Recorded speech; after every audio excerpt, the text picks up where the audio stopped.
were pretty looking people, but I can tell you people, they were the devil's children. Good afternoon from Mickey and from me from Castle Goring.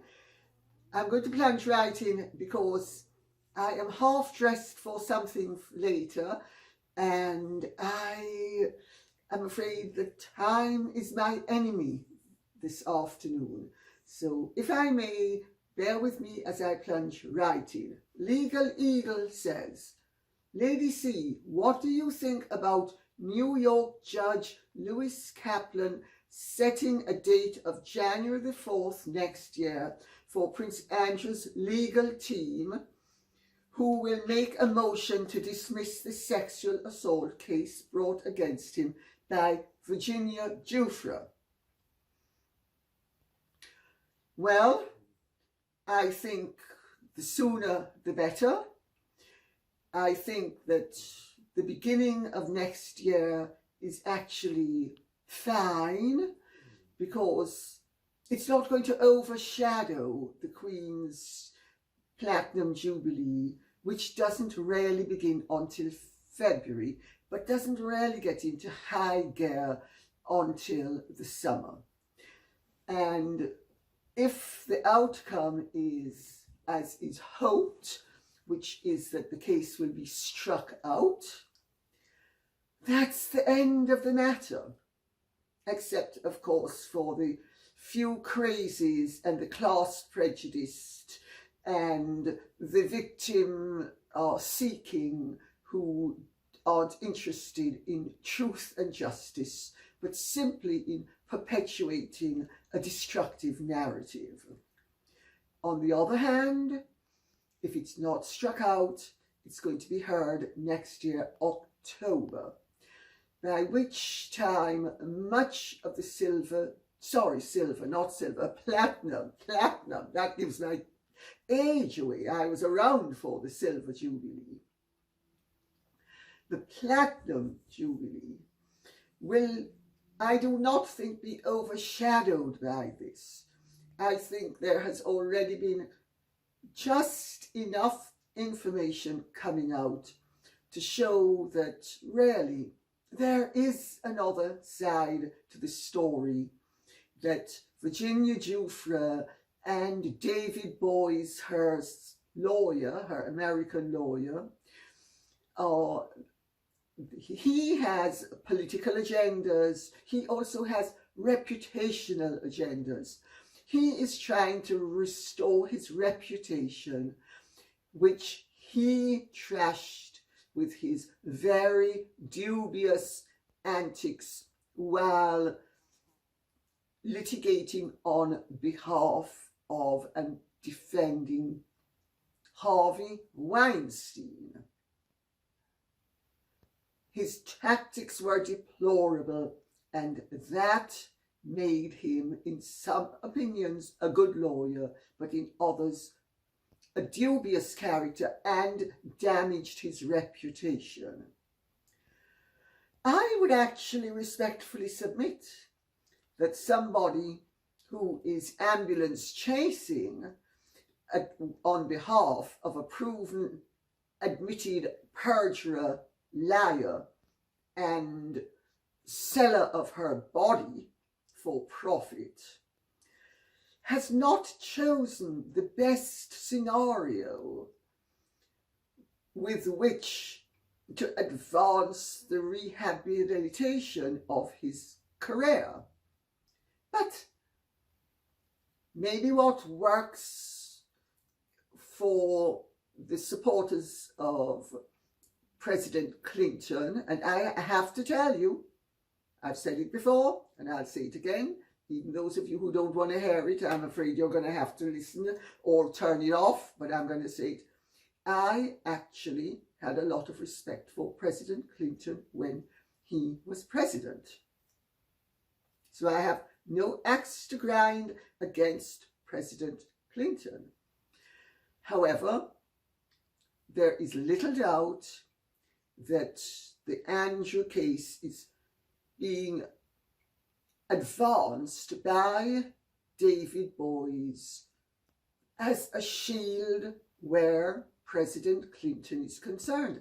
And of course, it suits Clinton and David Boies for it to be knocked out, because David Boies is doing this for nothing. Well, nothing financially. So he doesn't stand to profit financially. The person who stands to profit financially is Virginia Giuffre. So I just make those points for what they're worth.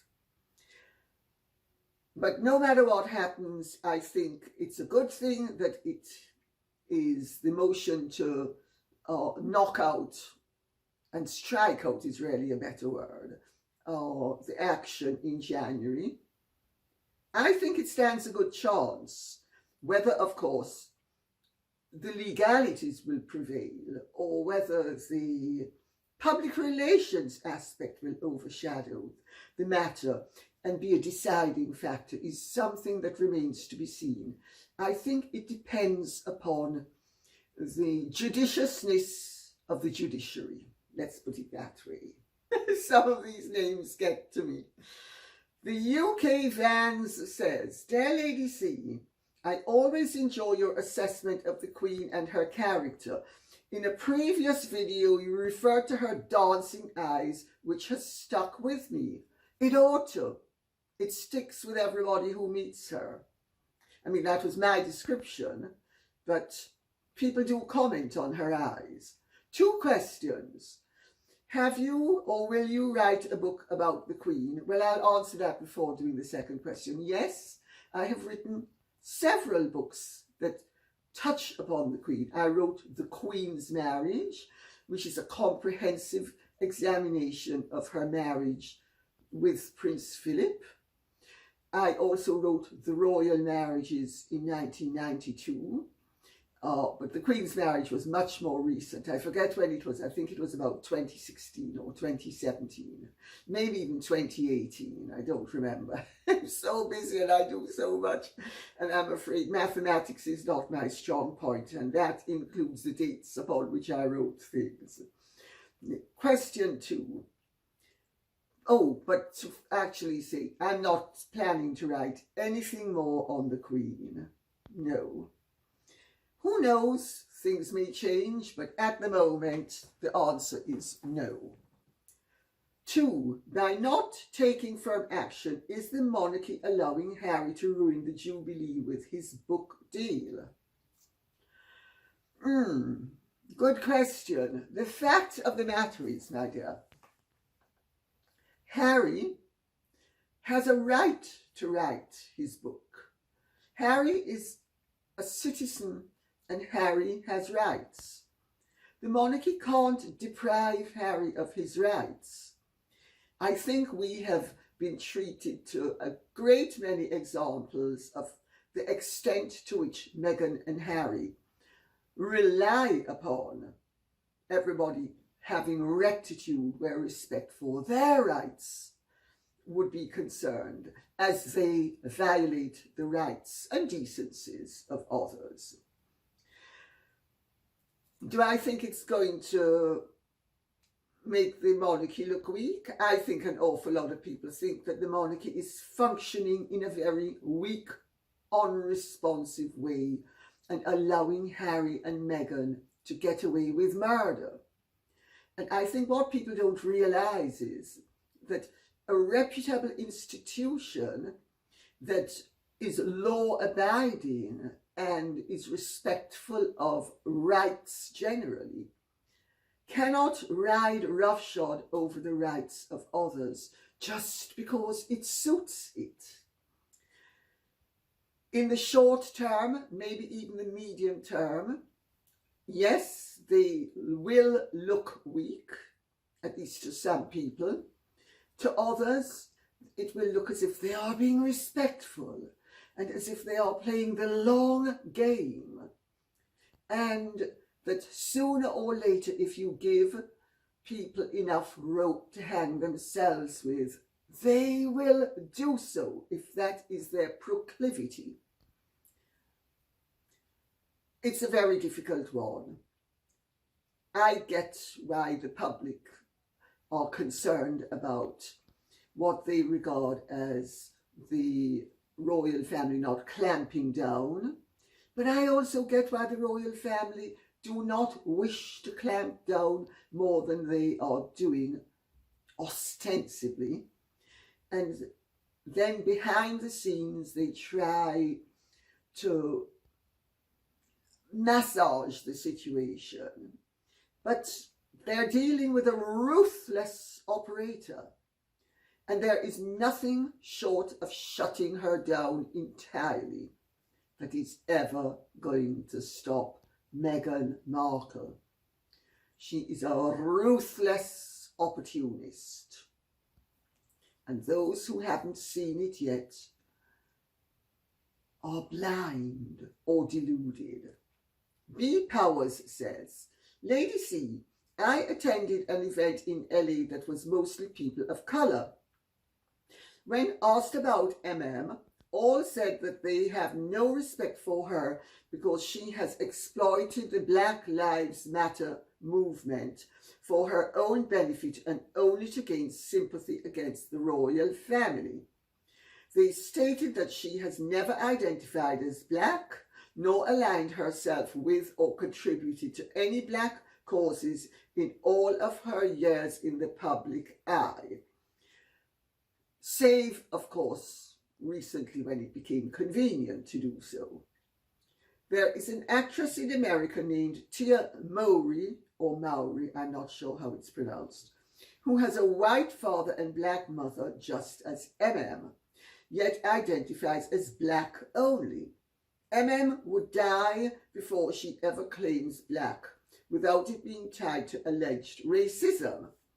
You would be surprised to know that most blacks in America do not care for her and have figured out that she has positioned herself to be in alignment with the Black Lives Matter movement to play dirty against the royal family with her own Me Too story.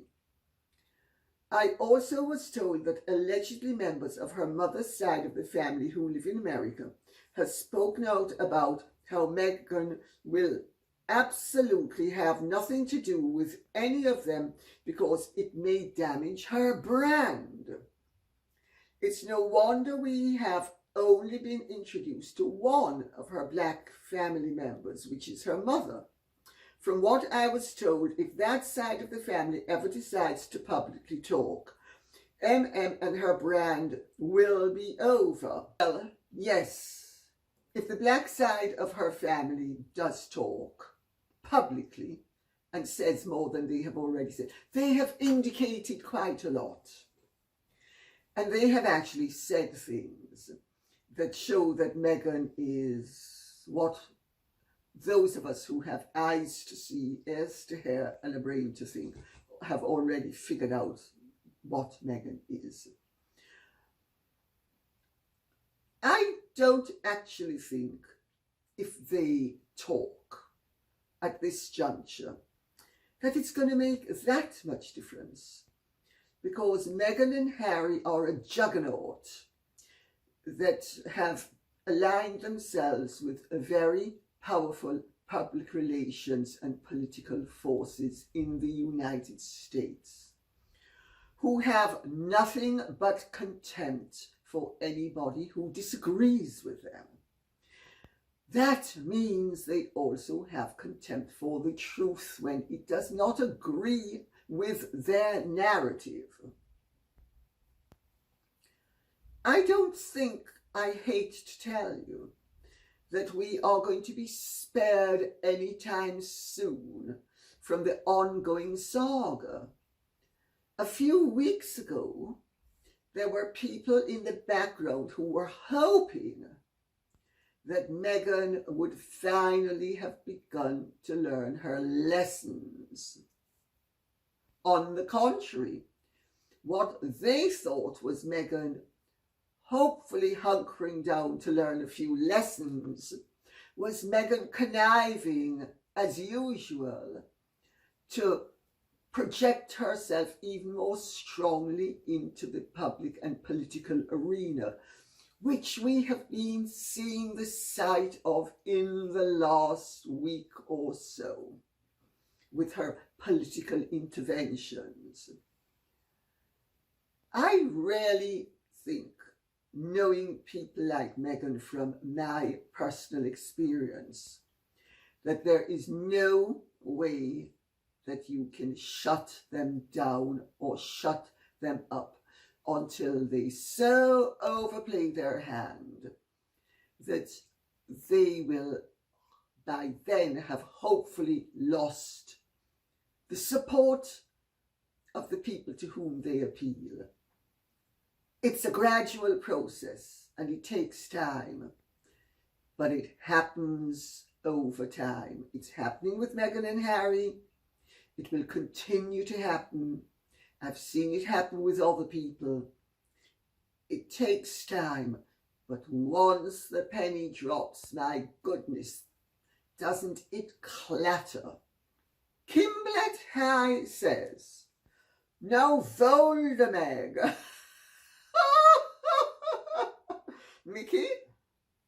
Mickey's looking up. Some of these comments are just enough to make you kill yourself with laughter.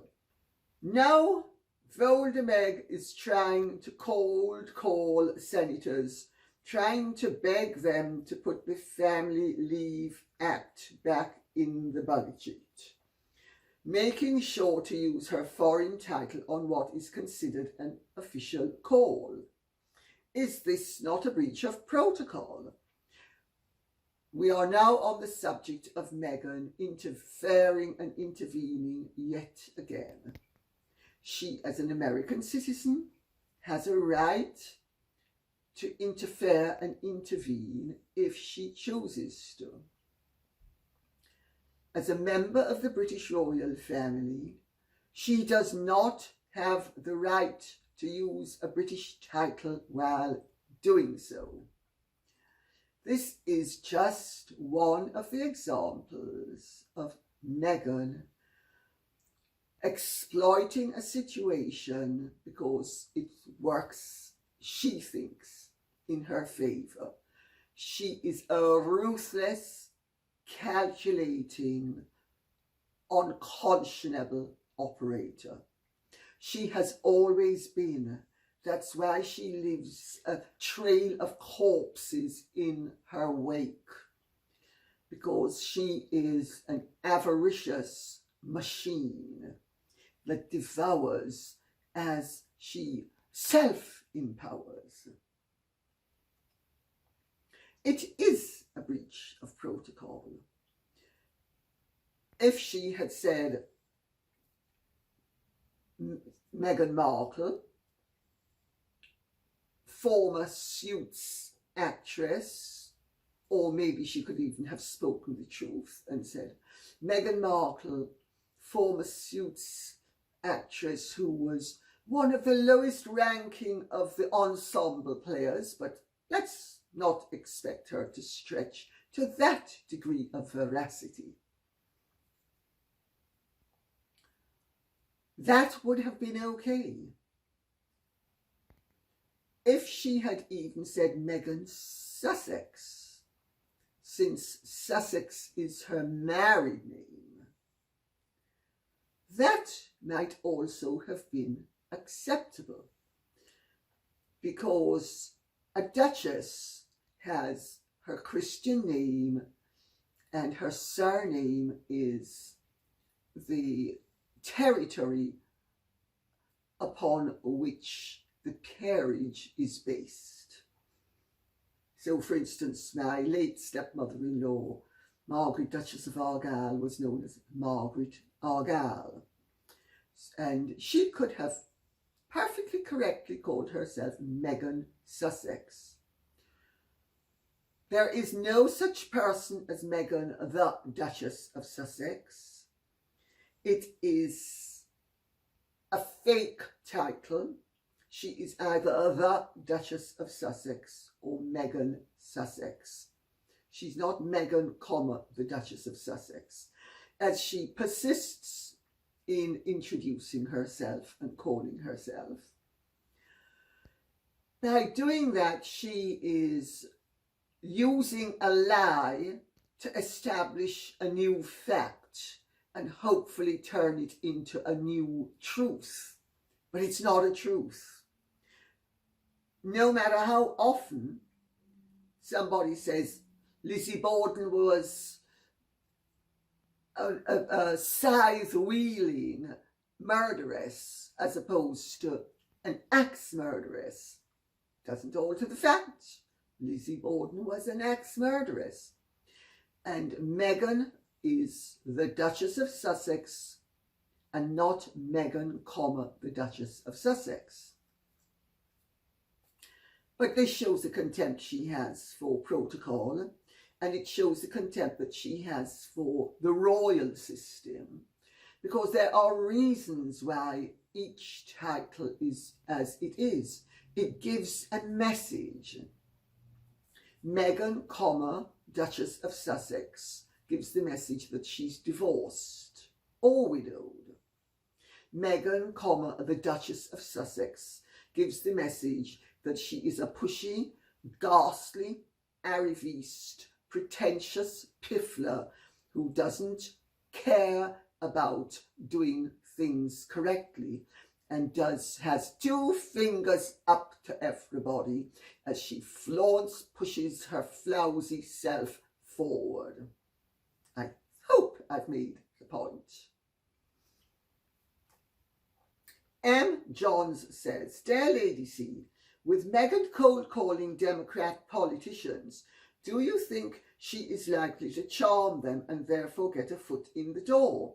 I'm sure there are many people in America who would appreciate the chance to so easily be invited to attend a bipartisan meeting regarding policy.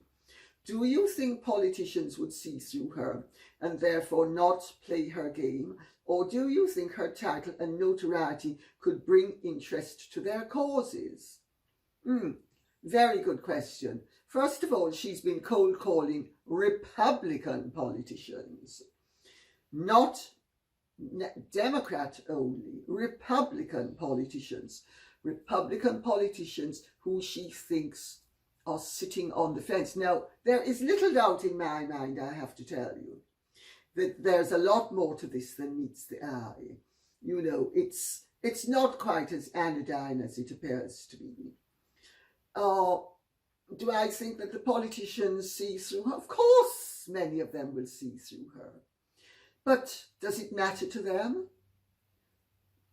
Politicians are sometimes very sincere and altruistic. They often start out like that. They usually end up being cold, cynical opportunists and exploiters. Not all, but many. There's a reason why politics is called a dirty business. Some people are noble. Some politicians have noble motives. Many are just opportunists out for power and personal gain. I have no doubt that Meghan is out for power and personal gain, as well as public approbation. They will use her just as she's using them. It's the courtesy that one shark has for another. Toffee Lover says, there was one report on a news channel here in the US yesterday telling us that Meghan was cold calling members of the House, urging them to vote on paid leave. The story was focusing how astonished the members were that they received a phone call on their personal phones from unknown caller. Apparently she managed to get those personal numbers from a member. Everyone was offended that she, a Duchess actress, had the nerve to call them, not identifying herself, but thought nothing to intrude on these matters. They were very upset and annoyed at her intrusion. She is nothing in their eyes, these hard-working politicians. She needs to know her place and realize she is disliked. Well, Toffee Lover, that's your opinion, and it's shared by many people. She also, as an American citizen, has the right to realize her political ambitions. You know, when I wrote and said that Meghan had political ambitions, I was roundly abused by the royal correspondents in this country, all of whom, of course, have yet again had to eat crow and fall into line. Something that's been going on now for 30 years. 30 years. When will they learn? Oh, when will she learn? I suspect it's going to take her as long as it's taken them. Monica Ham says, Lady C, I read on the Daily Mail that Meghan Markle has been cold calling Republican senators on their private numbers, lobbying for paid family leave using her title. Hello, this is the Duchess of Sussex calling. I think that is outrageous. What do you think? I think it is outrageous. I think it is a breach of protocol. I have already said earlier what I think, so I don't think there's very much more to add, except that let her continue to overplay her hand. There are people at the palace who, much as they deplore what's going on, and much as they deplore the abuses she makes of her royal name and royal rank, are thinking, it's just a matter of time now before she slips up. I think they may have a longer wait than they actually bargained for, because I think Meghan is a super duper, very skilled operator. She's always just on the right side of being wrong. Other people have done it very skillfully. Somebody, and I'm not going to say whether it's a present or former, but a present or former courtier said to me recently that they are beginning to realize that Meghan really has a lot in common with Hitler. And I said, what do you mean? And they said, well, she is a demagogue. She is a rabble-rouser. She sees an opportunity. She seizes it. She runs with it. And she pushes the boundaries at every turn. Hitler did the same thing. It's only after he had over-pushed the boundaries that he had his comeuppance. People like that do have an irresistible urge to push the boundaries. She has no right to do it, and I personally think that somebody in the royal family is going to have to, sooner or later, create a new set of guidelines, chief of which is all members of the royal family, whether born or married into, are strictly banned from using their names for political purposes. And if they do so, they are to be stripped of their rank. And if it is somebody who is married into the royal family and the spouse is not doing it but going along with it, the spouse has to be stripped of his rank as well. This, unfortunately, is what nobody wants to happen, because once you start to introduce that sort of scenario, let's say, it can be and will be misused and will subject the family and the institution to unforeseen and unwanted pressures. Because doubtless other royals will do things that are temporarily unpopular, and if there is enough of a baying for their stripping, it could endanger their rank unfairly and unjustly. So there is a reason why it's not good to strip royals of their rank. But wait for it. Meghan is going to push, push, push, push, push.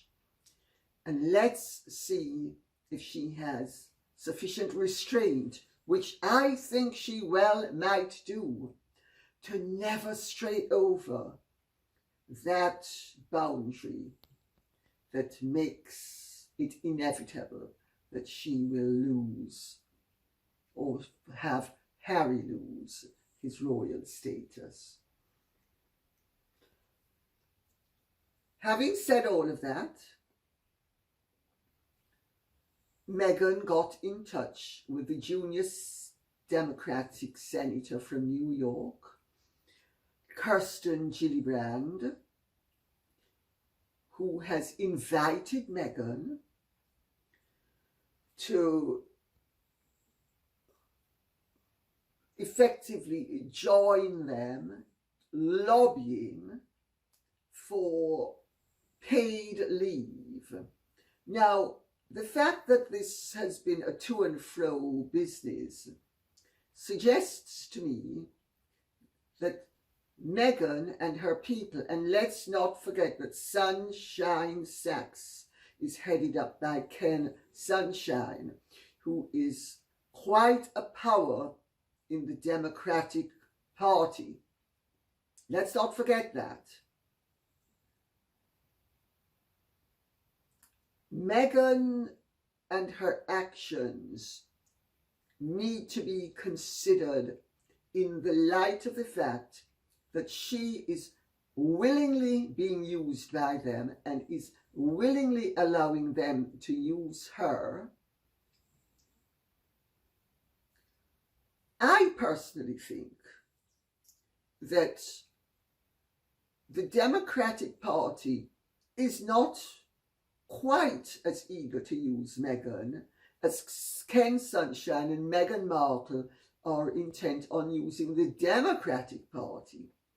I think they are the drivers behind this scenario. They're the ones who reach out. They're the ones who stand to benefit more. The Democratic Party doesn't stand to benefit to that extent.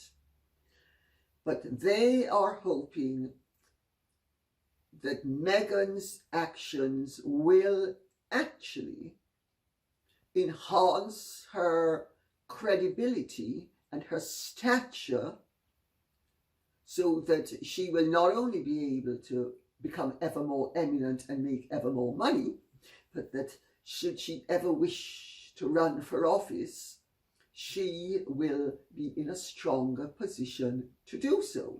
You know, it's interesting because Kirsten Gillibrand gave Meghan Markle Susan Collins of Maine and Shelley Moore Capito of West Virginia's private phone numbers to Meghan.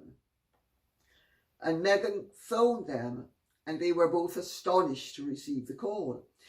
But that is Kirsten Gillibrand using Meghan to try to reach out to Republicans who she thinks will or might or could end up being softened to join and to help to get that part of the bill passed. Well, it's been roundly criticized by Missouri Republican Congressman Jason Smith And he said, and I'm going to read out what he said because I think it's important and I think it's sound and solid. If she wants to be royal, she needs to be royal. She can't have it both ways. I think it's great for a US citizen or for a former movie star of Suits to be lobbying US senators. But when you lobby US senators, and as Meghan Markle has done, saying, I'm Meghan Markle, the Duchess of Sussex, she's lobbying Congress and interfering from a position of using her royal title. He then says, it would have been okay if she'd said, I'm Meghan Markle, the former star of Suits. Well, with due respect to Mr. Smith, she wasn't a star of Suits, or she wasn't the star of Suits. She was an ensemble player and she was one of the lesser stars of Suits. But she wasn't the star of Suits. I also think, in fact, she didn't say, I'm Meghan Markle, the Duchess of Sussex. She said, I'm Meghan, the Duchess of Sussex. So if we're going to be absolutely punctilious, let's be punctilious to the nth degree. Mimi Rue says, hello, Lady C. Thank you for your comments and analysis. I would love to have your opinion on the Sussexes doing politics, on the Duchess calling senators, on both of them touring with a political agenda, Japan, Australia, New York. Is it not troublesome for the royal families to be identified with this? Because I'm starting to think they agree and support this political campaign. Thank you and best regards. Well, I've read this out because this is a suspicion that many people have, that the royal family are more sympathetic with Meghan's interventions than they should be. I am actually informed by people in the know that this is not so at all. There is a big distinction between humanitarianism and politics. Royalty does not get involved with politics. They can be involved with humanitarianism.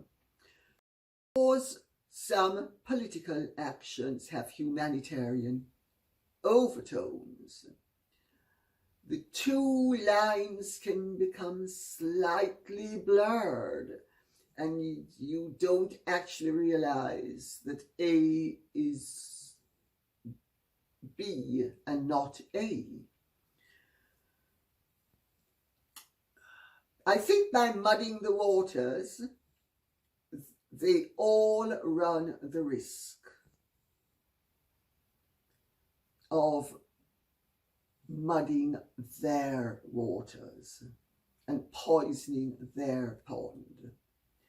I think it's something that the royal family needs to, from time to time, look at very carefully, and I know does look at very carefully.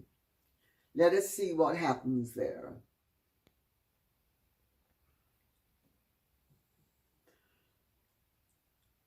Lou Kromowski says, you can rest assured that Meg Hag has the full support of the Biden administration. I'm not sure actually that she has this full support of the Biden administration, although I can certainly see where you're coming from with this. But I know incontrovertibly that she has the support of a wing within the Democratic Party. You know, Kirsten Gillibrand told the 19th that she plans to invite Meghan to a bipartisan dinner in Washington to give her a platform to discuss paid leave. That's a win-win for the party. If Meghan crashes and burns, she's an individual. If she succeeds, they can embrace her. It's political opportunism. Politics is often about politicians using and allowing others to use them to achieve their objectives. These sometimes have a basis in altruism and humanitarianism, but all too frequently that gets gobbled up in the expediency that is required to be a successful politician. Good government isn't only about humanitarianism, it's about making tough, unpopular political judgments as well. That's what good, responsible governments do when they have to. And a government that doesn't do it is not fulfilling its obligations to the people of the country or the state. It is putting its political interests and its vote acquiring power with the electorate over the interests of the state. There is a difference between politicization and statesmanship, and we need to be very clear about that. I don't think Meghan is sophisticated enough or well educated enough to understand the distinction, but I know the Queen understands the distinction because she was speaking about it just the other day. Ainsley Riddell says, "They'll be off to Washington soon. Will they move to a black neighborhood?" Will they indeed?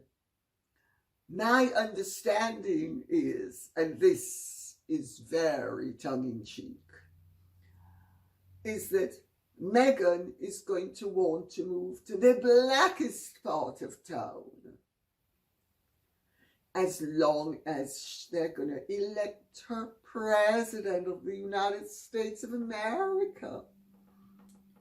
Of course, she's not going to move to a black neighborhood. The only white politician I've ever known who lived in a black neighborhood of his own free choice was Eddie Seaga, when he left Harvard and went and lived in Trenchtown in Jamaica. Michael Manley, who was 3/4 white and 1/4 black, he never condescended to ever live in a black neighborhood. God forbid. He was far too precious and snobbish. But Eddie Seaga wasn't. I don't think Meghan Markle is an Eddie Seaga. I think Meghan Markle is a Michael Manley. He was full of the brown stuff as well. And I'll tell you a joke that used to run the rounds in Jamaica when he was in power. And this is the joke, and it was all over the nation, and the Jamaicans, by the way, have a very good sense of humour. This was after he managed, with his democratic socialism, to ruin the economy of the country and the reputation of the country. And all those wonderful people who he was thinking that, or who were thinking that he was going to make a difference to their lives, he did. He did. He gave them the perception of support and the reality of poverty. And this is the story that went the rounds before they voted him out of power. Michael Manley wakes up one morning and notices that there's a little line on his forehead. And he was very slightly cafe au lait, so he could have passed for Italian. Very good looking man he was. And there's a slight line, and the top between the line and the forehead is very white. So what's caused that? The following day, he looks in the mirror, and it's lower. And the following day, he looks again, and it's lower, and he thinks, my God, something's wrong with me. Do I have cancer? Do I have leukemia? What's wrong with me? Why is this line, and it keeps on, and I keep on getting paler and paler between my forehead, and where is it going to stop? And he was very good looking and very vain. And he goes to the doctor. And the doctor says to him, and I'm going to do the Jamaican accent now, Lord Michael, man, not a thing wrong with you. You're in perfectly good health. All you need to do is top up the bull. And he said, after bull, the 4-letter word that's scrambled, but you can spell this out of it. That's what they used to say. So just top up the bull and everything will be all right again. The message being, he was so full of the brown stuff that it was beyond a joke, but it became a joke. Will that happen with Meghan? I think it might. I think it's happening at the moment. And I don't think there's any prospect of Meghan moving to a black neighbourhood. Unless, of course, the White House is now regarded as being in a black neighbourhood. Thank you very much. I hope you have enjoyed this. If you have, please like, share, subscribe, press the notification bell, and please keep the questions and comments coming in. Remember, this can't be done without you. God bless and goodbye.